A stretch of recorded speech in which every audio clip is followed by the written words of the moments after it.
ಜಲಿಯನ್ ವಾಲಾಬಾಗ್ ಎತ್ತರದ ಇಟ್ಟಿಗೆ ಕೋಟೆಗಳ ಮಧ್ಯೆ ಸಿಕ್ಕಿ ಹಾಕಿಕೊಂಡ ಒಂದು ಮೌನ ಲೋಕ. ಈ ಗೋಡೆಗಳು ಸಾಮಾನ್ಯ ಕಲ್ಲುಗಳಿಂದ ನಿರ್ಮಿತವಲ್ಲ.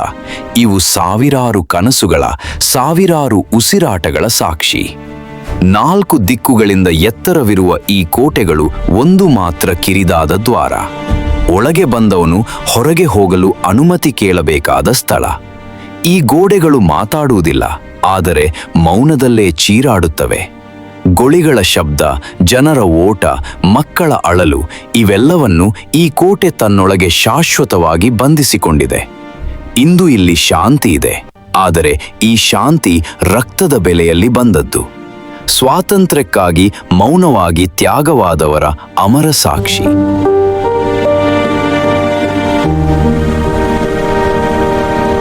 ಜಲಿಯನ್ ವಾಲಾಬಾಗ್ ಇದು ಏಕಾಏಕಿ ನಡೆದ ಗೊಂದಲವಲ್ಲ. ಇದು ಶಾಂತವಾದ ಕೋಣೆಯೊಳಗೆ ಕಾಗದಗಳ ಮೇಲೆ ತೆಗೆದುಕೊಳ್ಳಲಾದ ಒಂದು ಕ್ರೂರ ನಿರ್ಧಾರ. ಒಂದು ಕೆಂಪು ಮುದ್ರೆ ಬಿದ್ದಿತು. ಆ ಮುದ್ರೆಯ ಶಬ್ದದಲ್ಲಿ ಮಾನವೀಯತೆ ಕುಗ್ಗಿ ಹೋಯಿತು. ಇದಕ್ಕೆ ಹೆಸರು ಮಾರ್ಷಲ್ ಲಾ. ಬ್ರಿಟಿಷ್ ಅಧಿಕಾರಿಯಿಂದ ಒಂದು ಸಹಿ ಹಾಕಲಾಯಿತು. ಆ ಸಹಿ ಸಾವಿರಾರು ಜೀವಗಳ ಭವಿಷ್ಯವನ್ನು ನಿರ್ಧರಿಸಿತು. ಇತಿಹಾಸದ ದಾರಿ ಅಲ್ಲಿಯೇ ತಿರುಗಿತು.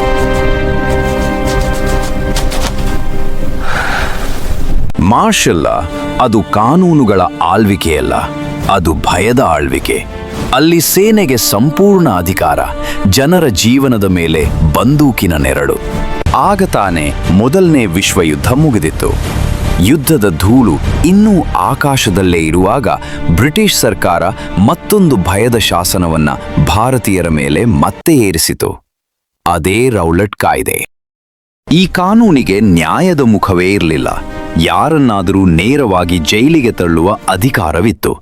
ಪತ್ರಿಕೆಗಳ ಧ್ವನಿ ಮೌನವಾಗಿತ್ತು, ಹಾಗೂ ಪತ್ರಿಕೆಗಳನ್ನು ಮುದ್ರಿಸುವುದು ಅಪರಾಧವಾಗಿತ್ತು.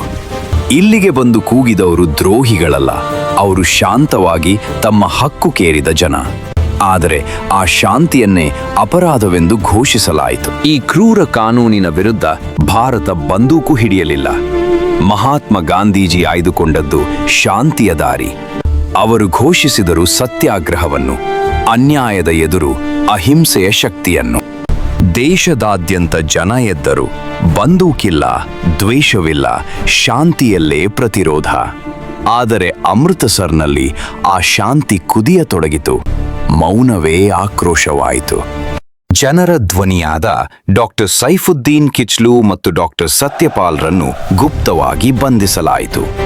ಆ ಕ್ಷಣದಲ್ಲೇ ಅಮೃತಸರ ಕುದಿಯತೊಡಗಿತು.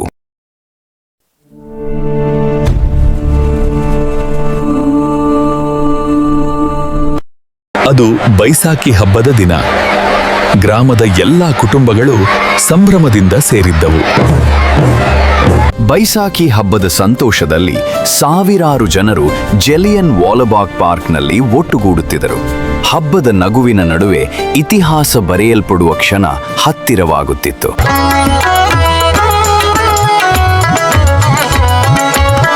ಮಕ್ಕಳು ತಂದೆಯ ಭುಜಗಳ ಮೇಲೆ ಕುಳಿತಿದ್ರು. ಸಂಜೆಯ ಸೂರ್ಯ ನಿಧಾನವಾಗಿ ಮುಳುಗುತ್ತಿದ್ದಾಗ ಆಗ ತಾನೆ ಅರಳಿದ್ದ ಹೂವೊಂದು ಮೌನವಾಗಿ ಮುದುರುತ್ತಿತ್ತು. ಬರ ಸಿಡಿಲಿನಂತೆ ಒಂದು ಆಘಾತ ಎದುರಾಗುತ್ತದೆ ಎಂದು ಯಾರಿಗೂ ತಿಳಿದಿರಲಿಲ್ಲ. ಅಷ್ಟರಲ್ಲಿ ನೆಲವನ್ನು ಚೀರಿದ ಬೂಟುಗಳ ಶಬ್ದ ಮೌನವನ್ನು ಚೂರು ಮಾಡುತ್ತಾ ಭೂಮಿಯ ಹೃದಯವನ್ನೇ ಕಂಪಿಸುವಂತೆ ಮುಂದೆ ಬರುತ್ತಿದ್ದವು. ಇದು ಎಚ್ಚರಿಕೆ ಅಲ್ಲ, ಇದು ಕ್ಷಮೆಯೂ ಅಲ್ಲ. ಮಣ್ಣಿಗೆ ಇಂದು ರಕ್ತವೇ ಉತ್ತರ.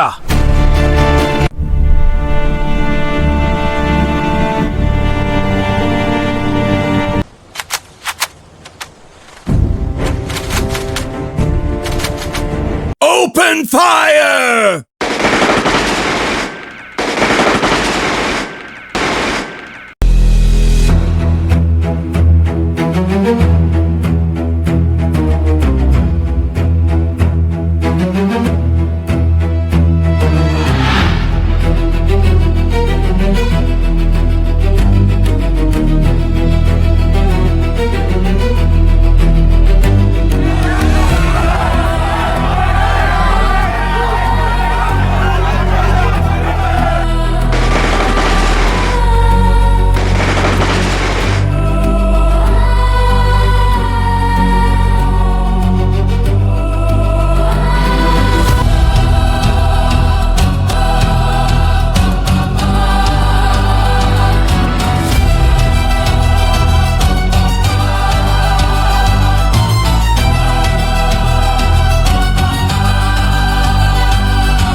ಕಥೆ ಇಲ್ಲಿಗೆ ಮುಗಿಯಲಿಲ್ಲ. ಬೆಳಗಿನ ಪತ್ರಿಕೆಗಳು ಬಿಚ್ಚಿದಾಗ ಒಂದು ಸುದ್ದಿ ದೇಶವನ್ನೇ ನಡುಗಿಸಿತು. ಜಲಿಯನ್ ವಾಲಾಬಾಗ್ನಲ್ಲಿ ಕ್ರೂರ ಗುಂಡಿನ ದಾಳಿ. ಈ ಕ್ರೂರವಾದ ಘಟನೆಗೆ ದೇಶದಾದ್ಯಂತ ಪ್ರತಿಭಟನೆ ನಡೆಯಿತು. ಮಹಾತ್ಮ ಗಾಂಧಿಯವರು ಕೈಸರ್ ಇ ಹಿಂದ್ ಪ್ರಶಸ್ತಿಯನ್ನು ಹಿಂದಿರುಗಿಸಿದರು. ರವೀಂದ್ರನಾಥ್ ಟ್ಯಾಗೋರ್ ತಮ್ಮ ನೈಟ್ಹುಡ್ ಪದವಿಯನ್ನು ತ್ಯಜಿಸಿದರು. ಇಷ್ಟೆಲ್ಲ ವಿಕೃತಿ ಮೆರೆದ ವ್ಯಕ್ತಿಗೆ ಬ್ರಿಟಿಷ್ ಸರ್ಕಾರ ನಿರಪರಾಧಿ ಎಂದು ಘೋಷಿಸಿ ನಿವೃತ್ತಿಗೊಳಿಸಿತು. ರಕ್ತದಲ್ಲಿ ನೆನೆದ ಮಣ್ಣು, ಮೌನವಾಗಿ ಕೂಗಿದ ಇತಿಹಾಸ. ಈ ಹತ್ಯಾಕಾಂಡವನ್ನು ಕಣ್ಣಾರೆ ಕಂಡ ಒಬ್ಬ ಯುವಕ, ಅವನ ಕಣ್ಣಲ್ಲಿ ಹುಟ್ಟಿತು ಬೆಂಕಿ. ಆ ರಾತ್ರಿ ಅವನು ಒಂದು ಪ್ರತಿಜ್ಞೆ ಮಾಡಿದನು: ನ್ಯಾಯ ಸಿಗುವ ತನಕ ಶಾಂತಿ ಇಲ್ಲ.